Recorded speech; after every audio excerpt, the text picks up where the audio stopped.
it's a way of life, and you have to live it. They're still hounding you for stuff. Well, that's right, and you have to live it, and you have to be prepared when you go to court, and that means you have to spend the hours and hours in preparing and knowing what you're talking about when you get there. And you have to know the rules of evidence, because you have to be able to make a snap decision whether to object or not. And then you have to know what the grounds are for your objection. So let's get in a little bit of that, because that's interesting. The rules of the courtroom. When it comes to knowing, I mean, like you said, objecting or whatever it is in the courtroom that you have to do, whether or not the prosecutor or the defendant, what they're saying, if they're saying the wrong thing, whether they're leading, whether they're doing all these interesting things, as well as site-specific case law that supports what you're doing. Is that where the real money in the case is, making sure you have all those details where the paralegals are managing all this information for you? So this way, when you go to that case and you're in front of that jury or whatever, you have all the supporting data that makes your case work?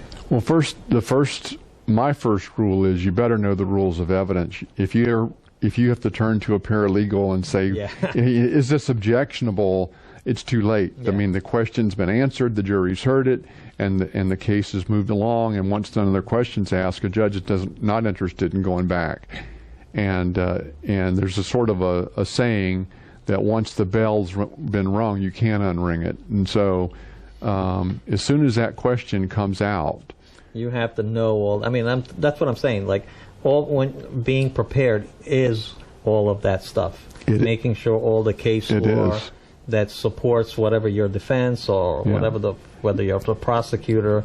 So when you're having the dialogue in the courtroom, because every part, it's that split second that makes the case a winner or a loser. Well, you have to know, as we were talking about a little bit earlier, like a document. If the other attorney tries to introduce a document into the trial, into the discussion, shows it to a witness, you better jump up and say, objection, I need to see that document, or you better have seen it in the discovery process and be able to say, look, Judge, I can't cross-examine that document, and my client has a constitutional right to cross-examination. And so if you allow this document to go before the jury, then you've violated my client's constitutional rights. You have to have that split-second knowledge of that, whether that's admissible or not, and you have to know hearsay. If someone starts talking about, well, so-and-so told me this, or I heard this, you better jump up and stop it, right then. So that's the premise of the legal system. It's those split decisions that determine whether or not the case goes one way or another. Yes. Like, just submitting this document, it could just be garbage. Right. Who knows? You have to know who generated it. It could be a blank piece of paper. Yeah. And saying, hey, this is what happened, but what was said is now part of the record. Yes. Even if it just had their name on it. Right. So that's the kind of stuff that you're constantly having to be aware of in the case itself. Exactly. And I got a funny story about that. If you want to I can interject it. Stories are great.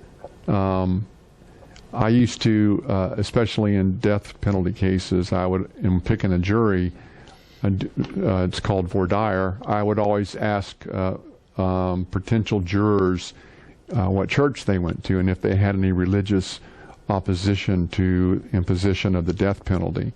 And a few years later, the Florida Supreme Court came out with a case that said you couldn't do that anymore and talk about religion anymore. So we had the next time a murder case came up, and it was a very good attorney who later became a circuit judge, and he's a good friend of mine, retired now, but his table was next to mine.